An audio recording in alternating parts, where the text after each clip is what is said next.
Hello everyone, good morning. Welcome back to our channel. Long video పెట్టి చాలా రోజులు అయింది కదా. ఈ మధ్యన మరి దసరా సెలబ్రేషన్స్, మా ఇంటికి ఇన్లాస్ రావడం, వీటన్నిటితో కొంచెం బిజీ అయిపోయాము.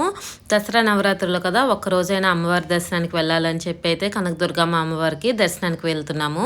విజయవాడలో ఎక్కడ చూసినా దసరా హడావిడి మామూలుగా లేదు అసలు. మేము విజయవాడ వచ్చి 3 ఇయర్స్ కంప్లీట్ అయింది. అయినా కూడా ఇంతవరకు ఎప్పుడు దసరా నవరాత్రుల్లో విజయవాడలో స్టే చేసిందే లేదు. హాలిడేస్ ఇవ్వగానే ఊరు వెళ్ళిపోవడం జరుగుతుంది. నార్మల్ డేస్లో మనం ఇంటికి వెళ్తామంటే టైం కుదరదు కదా. సో దసరా హాలిడేస్ ఇవ్వగానే ఎప్పుడు వెళ్ళిపోవడమే కుదురుతుంది. ఈసారి మాత్రం అమ్మవారి దర్శనం చేశాకే ఊరు వెళ్దామని అయితే డిసైడ్ అయ్యాము. సో కనకదుర్గమ్మ అమ్మవారి దర్శనానికి వెళ్తున్నాము. నార్మల్గా క్యూ లైన్ అయితే చాలా ఎక్కువ ఉంది. సో ప్రోటోకాల్ దర్శనానికి ఒకరిని రిక్వెస్ట్ చేస్తే దొరికిందనమాట. సో వాళ్ళు పున్నమి ఘాట్ దగ్గర వెయిట్ చేయమన్నారు. అక్కడికి మేము ఆటోలో బయలుదేరాము. మా హస్బెండ్ అయితే వెనకాల ఫాలో అవుతున్నారు. ఇక్కడ విజయవాడ ఉత్సవ్ జరుగుతుంది, అక్కడ వెయిట్ చేస్తున్నాను అనమాట.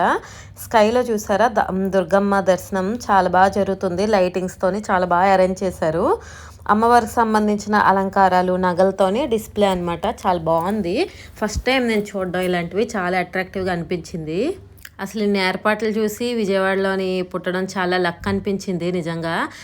బయట సెలబ్రేషన్స్ అవి బీభత్సంగా జరుగుతున్నాయి. ఈ విజయవాడ ఉత్సవం అయితే చాలా బాగా ఏర్పాట్లు చేశారు. చూసారా, స్కైలో అమ్మవారి నగలు, అమ్మవారి అవతారాలు, 9 రకాల అవతారాలు, ఇవన్నీ కూడా లైటింగ్స్తో ఆటోమేటిక్గా మారుతున్నాయి. ముందు అమ్మవారి దర్శనం చేసుకుని తర్వాత ఈ విజయవాడ ఉత్సవ్కి వద్దామని అయితే మేము ఇక్కడ నుంచి ఒక 1/2 కిలోమీటర్ ఉంటుంది పున్నమి ఘాట్కి, అక్కడికి వెళ్తున్నాము. మాకు ఆటోవాడు ఇక్కడ దించేశాడు. నేను కూడా సరిగా చూసుకోలేదు, అతనికి ఫోన్ కనెక్ట్ అవ్వలేదు అనమాట. సో ఇక్కడ ఎగ్జిబిషన్ దగ్గర ఆపేశారు. ఇక్కడ నుంచి జస్ట్ ఒక 500 మీటర్స్ ఉంది. జస్ట్ వాక్ చేసుకుంటూ వెళ్తే అక్కడ పున్నమి ఘాట్ నుంచి మనకి వెహికల్ ఏర్పాటు చేసి తీసుకెళ్తారు. దర్శనానికి అయితే వెళ్తున్నాము. ఇదంతా కూడా చాలా స్పేషియస్ ఏరియా ఇక్కడంతాను. ఏవైనా ఎగ్జిబిషన్స్ జరిగినా ఏదైనా కూడా ఈ ఘాట్స్ దగ్గర, ఈ కన్వెన్షన్ సెంటర్ వీటి దగ్గర ఎక్కువ అరేంజ్ చేస్తుంటారు. సమ్మర్లో ఫిష్ ఎగ్జిబిషన్ ఇలాంటివన్నీ కూడా ఈ ప్లేసెస్లోనే ఎక్కువగా జరుగుతుంటాయి. విజయవాడ ఎక్కడ చూసినా కూడా చాలా కలకల్లాడిపోతుంది. నిజంగా హాలిడేస్ ఇవ్వగానే ఊరెళ్ళిపోయి ఉంటే ఇవన్నీ మిస్ అయిపోయే వాళ్ళం.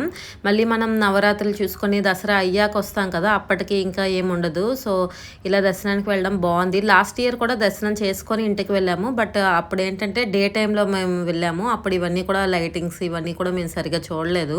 ఈ ఇయర్ మాత్రం చాలా బాగా అనిపించింది. మేము వెళుతున్న రోజు అన్నపూర్ణ దేవి అవతారం అనమాట, 3rd డే అనుకుంటాను. ఇంకా నెక్స్ట్ డే కాచాయని అవతారం కూడా వెళ్దాం అనుకుంటున్నాము. ఇంకా చూడాలి ఏమవుతుందో. ఇదైతే కిందన షాప్స్ వీటి దగ్గర ఏర్పాట్లు. క్యూ లైన్ అయితే కిందన మనకి వినాయకుడు టెంపుల్ ఉంటుంది కదా, అది దాటి చాలా ఎక్కువ వరకు ఉంది. ఎక్కడ చూసినా లైటింగ్స్ పెట్టారు. ఇంకా అమ్మవారి విగ్రహాలు వినాయక చవితికి వీటికి ఎలా పెడతామో అలా కూడా చాలా దగ్గరలు ఉన్నాయి. ఏర్పాట్లు మాత్రం చాలా బాగా చేశారు. ఎక్కడ కూడా భక్తులకు ఇబ్బంది లేకుండా మంచి ఏర్పాట్లు అయితే చేశారు. పిల్లలతో ఉన్నాం కదా, నార్మల్ లైన్లో చాలా టైం పడుతుంది. దట్టు ఇక్కడ ఏంటంటే మనకి ఫెస్టివల్ టైం, నవరాత్రుల టైంలో 300-500 టికెట్స్ అలా ఏమి ఉండవన్నమాట. ఇదే మెయిన్ టెంపుల్. ఇక్కడికి వచ్చేసాం మనము. బయట చూసారా, కొండ మీద కూడా లైటింగ్స్ అంటే లైట్స్తో ఫ్లో అవుతున్నట్టు అలా డెకరేషన్ చేశారు. లోకల్లోనే ఉంటుంటాం కాబట్టి మేము ఫ్రీక్వెంట్గానే వెళ్తుంటాము అమ్మవారి దర్శనానికి. కానీ నవరాత్రుల్లో ఒక్కరోజైనా దర్శనం చేసుకోవాలని కోరిక అనమాట. ఫస్ట్ మేము విజయవాడ వచ్చిన ఫస్ట్ ఇయర్ అయితే మా అబ్బాయి బర్త్డే నవరాత్రుల్లోనే పడింది. అప్పుడు అమ్మవారి దర్శనానికి వెళ్ళాం, కానీ అంటే చాలా ఎక్కువ క్యూ లైన్ ఉంది. దట్టు ఎండ కూడా ఎక్కువగా ఉంది. ఎర్లీ మార్నింగే వెళ్ళాం, కానీ మనకి ఫుల్ క్రౌడ్ ఉందనమాట. ఇంకా చిన్నపిల్లలతో దర్శనం చేసుకోలేక బ్యాక్ వచ్చేసాము. ఈ ఇయర్, లాస్ట్ ఇయర్ మాత్రం దర్శనం అయితే చాలా బాగా జరిగింది. కొంతమంది అయితే 9 రోజులు కూడా అమ్మవారి దర్శనం చేసుకుంటారు. నిజంగా ఓపిక్కి హ్యాట్స్ ఆఫ్. అసలు ఏంటంటే క్యూ లైన్లో వెయిట్ చేయాలి. మొన్న ఒక రోజు అయితే మాత్రం మేము వెళ్దామని బయలుదేరాము. బట్ తెలిసిన వాళ్ళు ఇన్ఫర్మేషన్ ఇచ్చారు, ఎవరో విఐపి వచ్చారని చెప్పి ఒక 5 hours అలాగా దర్శనంకి చాలా ఆపేశారు అన్నట్లుగా. ఇంకా ఈ రోజు అయితే మాత్రం బాగానే అయింది దర్శనం. చూసారా, క్యూ లైన్లో చాలామంది, ఒక్కరోజే 1,00,000 మంది భక్తులు అలా దర్శనం చేసుకుంటున్నారంట. బట్ అన్ని దగ్గరలో ఏర్పాట్లన్నీ చాలా బాగా చేశారు. క్యూ లైన్లోకి బటర్ మిల్క్, వాటర్ సప్లై చేస్తున్నారు. వాటర్ కూడా బాటిల్స్ ఇస్తున్నారు, ప్యాకెట్స్ అలా కాకుండా. అన్నప్రసాదం ఏర్పాట్లు చేశారు. ఎమర్జెన్సీ మెడికల్ సర్వీస్కి అంబులెన్స్లు రెడీ చేస్తున్నారు. ఇంకా అలాగే మెడికల్ సర్వీసులు కూడా అన్నీ ప్రొవైడ్ చేశారనమాట. మేము దర్శనానికి వెయిట్ చేస్తున్నాం, ఇంకా లోపలికి వెళ్ళలేదు. అమ్మవారు ఏ అవతారంలో ఉంటే ఆ అవతారంతో లైటింగ్స్తో డిస్ప్లే ఫ్రీక్వెంట్గానే వస్తున్నా కూడా ప్రతి పౌర్ణమికి రావాలని అయితే మాకు కోరిక అనమాట. ఈసారి నుంచి ట్రై చేయాలి, ప్రతి పౌర్ణమికి అమ్మవారి దర్శనం చేసుకునేటట్లుగా ప్లాన్ చేసుకోవాలి. నార్మల్గా వచ్చేస్తుంటాము, బట్ అది ఏ రోజు పడింది అలా ఏమీ అంతగా పట్టించుకోము. ఈసారి నుంచి పౌర్ణమి నుండి వస్తే బాగుండు అనిపించింది. ఇంకా ఇదిగోండి దర్శనంకి వెళ్తున్నా అనమాట. అన్ని ఏర్పాట్లన్నీ చాలా బాగున్నాయి, ఎక్కడా కూడా ఎవరికి ఇబ్బంది లేకుండా, అదేవిధంగా ఎండకి వర్షం కూడా ఇబ్బంది పడకుండా చాలా బాగా ప్రొవైడ్ చేశారు. నేను ఫైర్ ఇంజన్, ఇంకా ఎమర్జెన్సీ సర్వీసెస్ కానీ, ఈ క్లీనింగ్ కానీ అంతా చాలా బాగుంది. ఎవరైనా అమ్మవారి దర్శనానికి రావాలనుకుంటే మనకి టీవీల్లో చూసి క్రౌడ్ ఇంత అంత అని చూసి అయితే అసలు భయపడకండి, ఈజీగానే రావచ్చు, పర్వాలేదు. ఒక 2 to 3 అవర్స్లోనే మనకి దర్శనం అయితే అయిపోతుంది.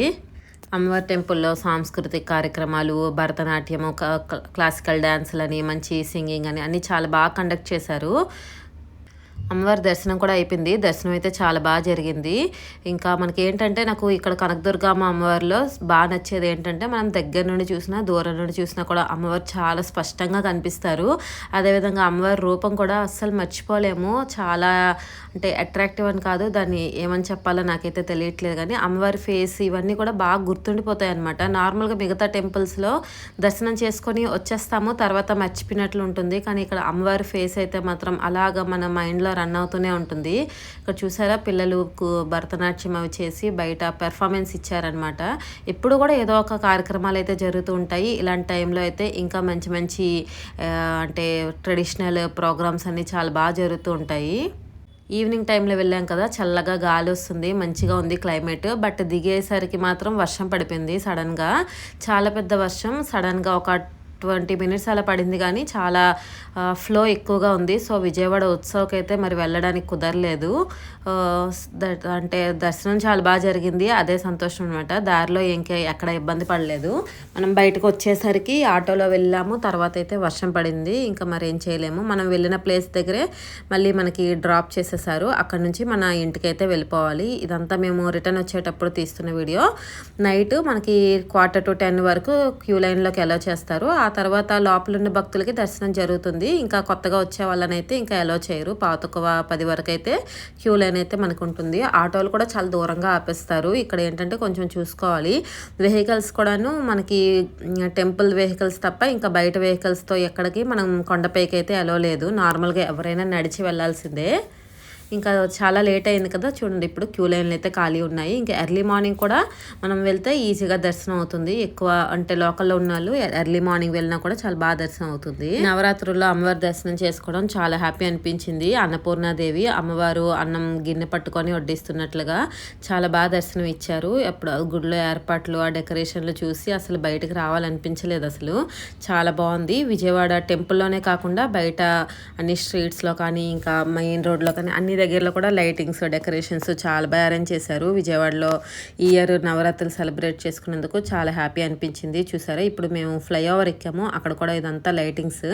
వర్షం స్టార్ట్ అవుతుంది లైట్గా, ఇంకా ఇంటికి తొందరగా వెళ్ళిపోవాలని అయితే వెళ్ళిపోతుంది. విజయవాడ ఉత్సవంలో డ్రోన్ షోలు, ఇంకా హెలికాప్టర్ రైడింగ్స్ ఇలా చాలా పెట్టారంట. బట్ బయట నుండే చూసాము, లోపలికి వెళ్దామంటే బాగా లేట్ అయింది, దట్టు కూడా వర్షం స్టార్ట్ అయింది. సో ఇంటికైతే వెళ్ళిపోతున్నాము. ఇంకో రోజు వీలైతే విజయవాడ ఉత్సవంకి వెళ్ళాలి, వెళ్తే తప్పకుండా వీడియో తీస్తాను. అలాగే ఈ వీడియో నచ్చితే లైక్ చేసి మన ఛానల్ని ఫస్ట్ టైం చూస్తున్నట్లయితే ప్లీజ్ సబ్స్క్రైబ్ చేసేయండి. Bye bye.